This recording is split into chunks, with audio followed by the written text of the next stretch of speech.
जय हिंद बच्चों। हिंदी के कालखंड में आपका बहुत बहुत स्वागत है। मैं Ruchi Sharma model higher secondary school TT Nagar Bhopal से आज फिर एक बार आपके सामने कुछ नया पढ़ाने के लिए प्रस्तुत हूँ।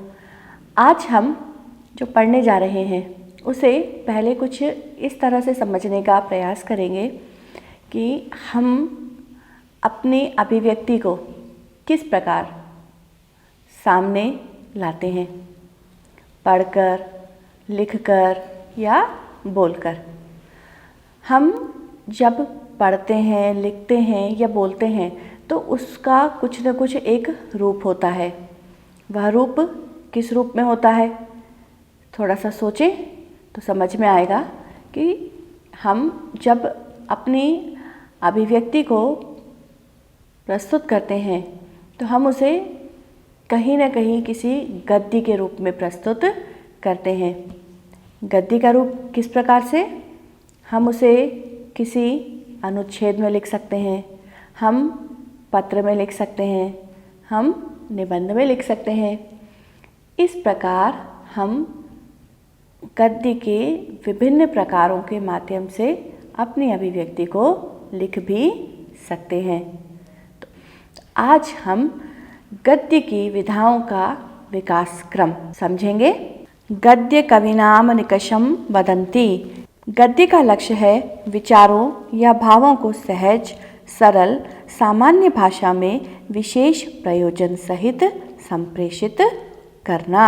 यदि हम वर्तमान युग को देखें तो हम देखेंगे कि वर्तमान युग में अधिकांश साहित्य जो है वो गद्य में ही लिखा जा रहा है। हम देखेंगे कि गद्य को लिखने के जो प्रकार है यही गद्य की विधाएं होती हैं। बस इनमें थोड़ा सा अंतर ये होता है कि ये प्रमुख और गौण दो भागों में बट जाती है। अब हम देखेंगे गद्य की प्रमुख विधाएं जो हमारी स्क्रीन पर हमको दिख रही है।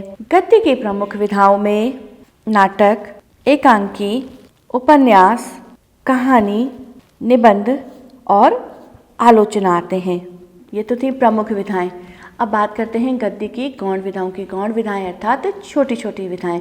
इनमें कौन कौन सी विधाएं हैं उनको भी देखते हैं। जीवनी, आत्मकथा, संस्मरण, रेखाचित्र, यात्रा वृतांत, लघु कथा, रिपोर्टाज, साक्षात्कार, पत्र साहित्य और गद्य काव्य। जानते हैं सबसे पहले गद्य की प्रमुख विधाओं को, और उनमें भी सबसे पहले नाटक।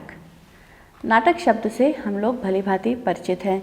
नाटक को देखा जा सकता है, पढ़ा जा सकता है, तो यह एक दृश्य श्रव्य काव्य भी है।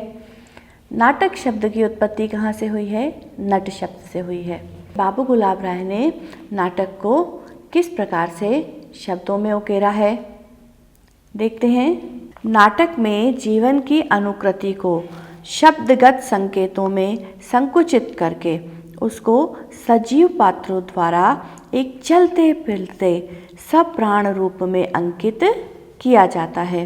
तो नाटक का विकास भी भारतेंदु युग से ही शुरू हुआ है।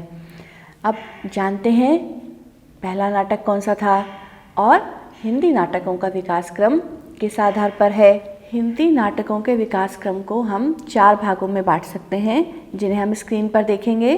भारतेंदु युगीन नाटक 1850 से 1900 ईस्वी तक। द्विवेदी युगीन नाटक 1901 से 1920 ईस्वी तक। प्रसाद युगीन नाटक 1921 से 1936 ईस्वी तक। प्रसादोत्तर युगीन नाटक 1937 से आज तक अर्थात वर्तमान तक। या भारतेंदु युगीन नाटकों की विशेषताओं को यदि देखा जाए तो भारतेंदु और उनके समकालीन लेखकों में देश की राजनीतिक, सामाजिक, आर्थिक, धार्मिक दुर्दशा के प्रति गहरी पीड़ा थी, और इस पीड़ा के मूल में था देश प्रेम। समाज को जागृत करने में नाटक की प्रमुख भूमिका रही। भारतेंदु जी के मौलिक नाटक हैं वैदिकी हिंसा हिंसा न भवति, प्रेम योगिनी, विषस्य विषमोदमम इत्यादि। भारतेंदु युग के अन्य नाटककारों में लाला श्रीनिवास दास ने रणधीर प्रेम मोहिनी, संयोगिता स्वयंवर, प्रताप नारायण मिश्र भारत दुर्दशा, कलि कौतुक रूप लिखे। मिश्र जी का नाटक भारत दुर्दशा प्रतीकात्मक है, जिसमें भारत, कलयुग, आलस्य आदि पात्र हैं। भारतेंदु काल में रचित नाटकों में विविध विषय एवं प्रकृति भेद के नाटक रचे गए, जिनमें प्रमुख धाराएं पौराणिक, ऐतिहासिक, समस्या प्रधान, प्रेम प्रधान, राष्ट्रीय प्रहसन और प्रतीकवादी रही।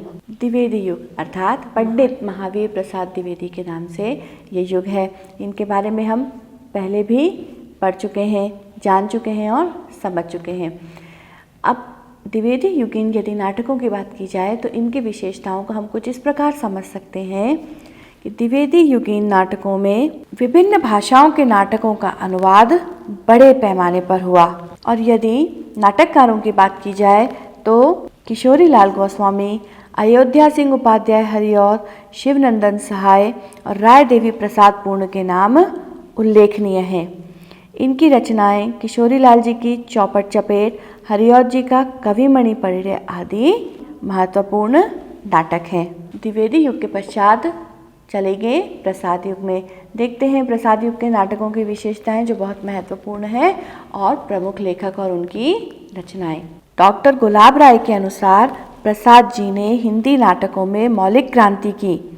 वर्तमान जगत के संघर्ष और कोलाहलमय जीवन से उबा हुआ उनका हृदयस्थ कवि उनकी स्वर्णिम आभा से दीप्त दूरस्थ अतीत की ओर ले गया। प्रसाद जी के नाटकों की यदि विशेषताएं देखें तो उनके नाटकों में सांस्कृतिक चेतना का विकासमान रूप देखने को मिलता है। इसमें इतिहास और कल्पना के संगम से वर्तमान को नई दिशा देने का प्रयास ही महत्वपूर्ण है। इस काल में ऐतिहासिक नाटकों की बड़ी धूम रही। वे कौन कौन से हैं देख लेते हैं। प्रसाद जी के प्रमुख नाटक चंद्रगुप्त, स्कंदगुप्त, ध्रुव स्वामिनी। उत्तरयुगीन नाटकों की विशेषताएं। स्वाधीन भारत के नाटक साहित्य में सबसे पहला उल्लेखनीय नाम है जगदीश चंद्र माथुर, जिन्होंने कोणार्क और शारदिया आदि नाटक लिखे। अब जानते हैं एकांकी विधा के संबंध में। एकांकी एक अंकीय रचना होती है। डॉक्टर रामकुमार वर्मा के अनुसार एकांकी में एक ही घटना होती है। वह नाटकीय कौशल से कौतूहल का संचार करते हुए चरम सीमा तक पहुंचती है। उसमें कोई गौण प्रसंग नहीं रहता, पात्र सीमित होते हैं, कथा वस्तु भी स्पष्ट और कौतूहल से युक्त रहती है।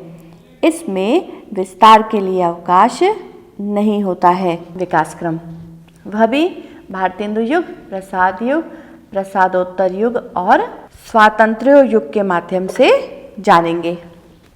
भारतेंदु युग और द्विवेदी युग। इस युग के एकांकीकारों ने समाज में प्रचलित प्राचीन परंपराओं, कुप्रथाओं पर सामाजिक समस्या प्रधान एकांकी लिखे, जिसमें सामाजिक कुरीतियों पर हास्य व्यंग्यपूर्ण प्रहार है।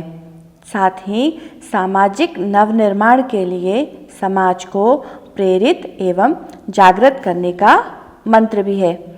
इस काल की महत्वपूर्ण रचनाएं भारतेंदु कृत भारत जननी, राधाचरण गोस्वामी कृत भारत माता एवं अमर सिंह राठौर राधा कृष्णदास और महारानी पद्मावती।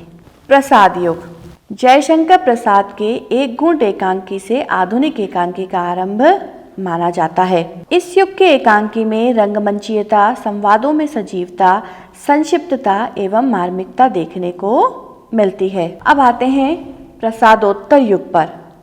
इस काल में एकांकी का यथार्थवादी रूप उभर कर सामने आया। युद्ध की विभीषिका, बंगाल का अकाल, आज़ादी की जंग ने चिंतन और कला को प्रभावित किया। इससे एकांकी भी अछूती न थी। प्रमुख एकांकीकार डॉक्टर रामकुमार वर्मा 10 मिनट, स्वर्ग का तारा, उपेंद्र नाथ अश्क का चरवाहे, सूखी डाली इत्यादि प्रमुख हैं। स्वातंत्र्योत्तर युग। इस युग के एकांकी पर रेडियो का गहरा प्रभाव है। इस युग के एकांकीकारों का दृष्टिकोण बुद्धिवादी प्रगतिशील तत्वों से प्रभावित रही। इनकी रचनाओं में पूंजीवाद विरोध, वर्ग संघर्ष, सड़ी गली रूढ़ियों के प्रति अनास्था, कृषक एवं मजदूर की दयनीय स्थिति के प्रति असंतोष और सुधारवादी दृष्टिकोण मिलता है। प्रमुख एकांकी और एवं एकांकीकार विष्णु प्रभाकर बंधन मुक्त। वापसी प्रेम नारायण टंडन अजातशत्रु। उपेंद्र नाथ अश्क अधिकार का रक्षक और सूखी डाली आदि हैं। प्रेमचंद के अनुसार मैं उपन्यास को मानव जीवन का चित्र मात्र समझता हूँ। मानव जीवन पर प्रकाश डालना और उसके सदस्यों को खोलना ही उपन्यास का मूल तत्व है। अब जानेंगे हिंदी उपन्यास का विकास क्रम। भारतेंदु युग, द्विवेदी युग, प्रेमचंद युग और प्रेमचंद्रोत्तर युग। भारतेंदु युग में सामाजिक, ऐतिहासिक, तिलस्मी, अय्यारी, जासूसी तथा रोमानी उपन्यासों की रचना परंपरा का सूत्रपात हुआ। इस युग की प्रमुख अनुदित कृति है बंकिम चंद्र की दुर्गेश नंदिनी। द्विवेदी युग में उपन्यास क्षेत्र में कौतूहल, रहस्य और रोमांच एवं मनोरंजन की ही प्रमुखता रही। प्रमुख लेखक और रचनाओं की बात की जाए तो देवकीनंदन खत्री का काजल की कोठरी, अनूठी बेगम और भूतनाथ, किशोरी लाल गोस्वामी का लीलावती और आदर्श सती इत्यादि हैं। प्रेमचंद युग उपन्यास लेखन में प्रेमचंद के अमूल्य योगदान के कारण इस युग को प्रेमचंद युग की संज्ञा से अभिहित किया जाता है। इस युग के प्रमुख उपन्यास एवं उपन्यासकार हैं प्रेमचंद, सेवा सदन, कर्मभूमि, जयशंकर प्रसाद का कंकाल आदि। अब देखेंगे प्रेमचंद्रोत्तर युग। प्रेमचंद्रोत्तर युग में अनेक प्रवृत्तियां एवं प्रभाव उपन्यास के क्षेत्र में परिलक्षित हुए हैं। भारत की स्वतंत्रता, सामाजिक विषमता, टूटते परिवार, क्षीण होते नैतिक मूल्य, व्यक्ति का आत्म केंद्रित रूप औपन्यासिक कृतियों के प्रमुख विषय रहे। प्रमुख उपन्यास एवं उपन्यासकार देखें तो जैनेन्द्र, जिनका उपन्यास त्यागपत्र, नरेश मेहता डूबते मस्तूल, उपेंद्र नाथ अश्क का गिरती दीवारें आदि हैं। उपन्यास विधा के बाद जानते हैं कहानी विधा को। गुरु रविंद्रनाथ टैगोर जी के अनुसार नदी जैसे जल स्रोत की धारा है, मनुष्य वैसे ही कहानी का प्रवाह है। संक्षेप में कहानी वह कथात्मक लघु गद्य रचना है जिसमें जीवन की किसी एक स्थिति का सरस एवं सजीव चित्रण होता है। कहानी के उद्भव और विकास को हम देखें, इसमें भारतेंदु युग, द्विवेदी युग, प्रेमचंद युग और प्रेमचंद्रोत्तर युग भी आता है। भारतेंदु युग से ही हिंदी कहानी का आरंभ हुआ। सरस्वती पत्रिका के प्रकाशन के पूर्व आधुनिक कलात्मक हिंदी कहानियों का अस्तित्व सामने नहीं आया था। प्रमुख कहानियाँ एवं कथाकार देखें तो प्रेमचंद, पंच परमेश्वर, जयशंकर प्रसाद, छाया, श्री चंद्रधर शर्मा गुलेरी, उसने कहा था। अब आते हैं प्रेमचंद युग पे। कहानी की पूर्ण प्रतिष्ठा में प्रेमचंद जी और उनकी कहानियों का सार्थक योगदान है। प्रेमचंद जी की बूढ़ी काकी, ईदगाह, पूस की रात आदि प्रसिद्ध कहानियां हैं। जयशंकर प्रसाद की आकाशदीप और पुरस्कार कहानियों ने कहानी को एक नई दिशा दी है। कुछ कहानियों में पुरातन मूल्यों की स्थापना तो कुछ में विघटित मूल्यों के कारण त्रास और अनास्था का चित्रण, कहीं वर्ग संघर्ष की पीड़ा का चित्रण देखने को मिलता है। इस युग में प्रेमचंद की धारा के ही कथाकार भीष्म साहनी, शंकर जोशी, अमरकांत आदि भी हैं। अब आते हैं गद्य की सबसे महत्वपूर्ण विधा निबंध पर। निबंध शब्द नियधन बंध से बना है, जिसका अर्थ अच्छी तरह से बंधी हुई परिमार्जित प्रौढ़ रचना से है। बाबू गुलाब राय के अनुसार निबंध उस गद्य रचना को कहते हैं जिसमें एक सीमित आकार के भीतर किसी विषय का वर्णन या प्रतिपादन एक विशेष निजीपन, स्वच्छंदता, सौष्ठव और सजीवता, आवश्यक संगति और संबद्धता के साथ किया गया हो। निबंध का विकास क्रम भी भारतेंदु युग, द्विवेदी युग, शुक्ल युग और शुक्लोत्तर युग। भारतेंदु युग में सामाजिक, राजनीतिक, आर्थिक, धार्मिक, साहित्यिक आदि सभी प्रकार के विषयों पर निबंध लिखे गए। इस युग के प्रमुख निबंधकारों की बात की जाए तो भारतेंदु हरिश्चंद्र स्वर्ग में विचार सभा का अधिवेशन, बालकृष्ण भट्ट चढ़ती उमर, प्रताप नारायण मिश्र बुढ़ापा। द्विवेदी युग स्वयं द्विवेदी जी ने, जिनके नाम से ये युग है, ने निबंध लेखन के साथ साथ 23 निबंधों के हिंदी अनुवाद भी किए हैं, जिनका प्रकाशन सरस्वती पत्रिका में हुआ है। द्विवेदी युग के अन्य प्रसिद्ध निबंधकारों में बाल मुकुंद गुप्त, शिव शंभू के चिट्ठे, अध्यापक पूरण सिंह, आचरण की सभ्यता आदि हैं। शुक्ल युग, इस युग में विभिन्न विषयों में विभिन्न भावधाराओं के निबंध लिखे गए हैं। विचारात्मक, हास्य व्यंग्यमूलकता, साहित्यिक विषय एवं भावपरकता आदि। बाबू गुलाब राय, पदुमलाल पुन्नालाल बख्शी, सियाराम शरण गुप्त आदि लेखक प्रमुख हैं। शुक्लोत्तर युग, शुक्लोत्तर निबंध साहित्य कथ्य और शिल्प दोनों ही दृष्टियों से पर्याप्त विविधता से भरा है। हम यदि निबंधकारों की बात करें तो इसमें आचार्य नंद दुलारे वाजपेयी, हिंदी साहित्य 20वीं शताब्दी, श्री विद्यानिवास मिश्र, मेरा राम का मुकुट भीग रहा है, जैनेन्द्र कुमार, जड़ की बात, डॉक्टर वासुदेव शरण अग्रवाल, कला और संस्कृति आदि हैं। निबंध विधा को समझने के पश्चात आते हैं आलोचना पर। देखेंगे आलोचना का विकास क्रम। आलोचना का अर्थ है किसी भी साहित्यिक रचना को अच्छी तरह देखना या परखना, उसके गुण दोषों का निर्णय करना। साहित्य की आलोचना लिखने वाले या आलोचना करने वाले मर्मज्ञ व्यक्ति को आलोचक, समालोचक या समीक्षक कहा जाता है। आलोचना का विकास क्रम भी भारतेंदु युग, द्विवेदी युग, शुक्ल युग और शुक्लोत्तर युग में हुआ है।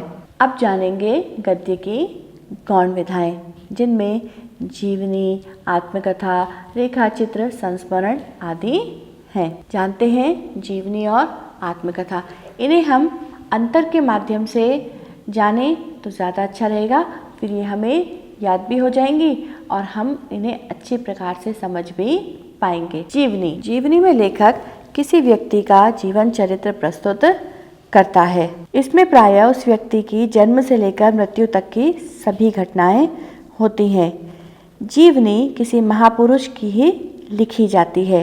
जीवनी लेखन में तटस्थता का भाव आवश्यक है। आत्मकथा, नाम से ही स्पष्ट है, आत्म यानी स्वयं की कथा। देखते हैं आत्मकथा विधा। आत्मकथा और जीवनी में पर्याप्त एक अंतर होता है। अपने जीवन की घटनाओं का स्वयं लिखा हुआ विवरण आत्मकथा है। आत्मकथा में लेखक अपने बीते हुए जीवन का सिंहावलोकन करता है। यथार्थपरकता इसका प्रधान लक्षण होता है। और बाबू गुलाब राय जी की मेरी असफलताएं भी आत्मकथा है। अब समझते हैं रेखाचित्र। नाम से ही स्पष्ट है, रेखाओं के द्वारा खींचा गया चित्र। अब यहाँ रेखा कौन सी, गणित की रेखा तो नहीं होगी, तो देखते हैं रेखाचित्र में किस प्रकार की रेखा है। रेखाचित्र में, चित्र में रेखाएं जो काम करती हैं वही काम साहित्य में शब्द करते हैं। जब लेखक शब्दों के द्वारा किसी व्यक्ति, वस्तु या दृश्य का इस प्रकार वर्णन करता है कि आंखों के आगे उस व्यक्ति, वस्तु या दृश्य का चित्र खींचता चला जाए, तो इसे रेखाचित्र कहते हैं। महादेवी वर्मा, अमृत राय आदि ने अच्छे रेखाचित्रों का सृजन किया है। संस्मरण, सम्यक स्मरण। देखते हैं ये क्या होता है। संस्मरण का अर्थ है सम्यक स्मरण करना। किसी स्मरणीय व्यक्ति या घटना की यादों को लेखक का स्मरणीय व्यक्ति के साथ व्यक्तिगत संबंध होना आवश्यक है। यह आत्मपरक हुआ करता है। इसमें लेखक उत्तम पुरुष अर्थात मैं या हम का प्रयोग करते हुए व्यक्ति या घटना का वर्णन करते हैं। प्रमुख संस्मरण लेखकों में राहुल सांकृत्यायन एवं महादेवी वर्मा का नाम लिया जा सकता है। यात्रा वृतांत अर्थात किसी यात्रा का वर्णन। अब वो किस प्रकार से, इसे भी देखते हैं। यात्रा वृतांत में लेखक अपनी किसी यात्रा का रोमांचकारी वर्णन, रोचक वर्णन करता है। यात्रा वृत्त विषय प्रधान भी हो सकता है और विषयी प्रधान भी हो सकता है। प्रमुख लेखकों में राम वृक्ष बेनीपुरी, भगवती शरण उपाध्याय, प्रताप नारायण मिश्र, अमृतलाल बेगड़ विष्णु प्रभाकर आदि हैं। इसके पश्चात है रिपोर्टाज विधा। रिपोर्टाज का अर्थ कहीं ना कहीं रिपोर्ट शब्द से है। कैसे है वो देखते हैं। रिपोर्टाज मूल रूप से फ्रेंच भाषा का शब्द है। इसका अर्थ होता है रोचक और भावात्मक चित्रण।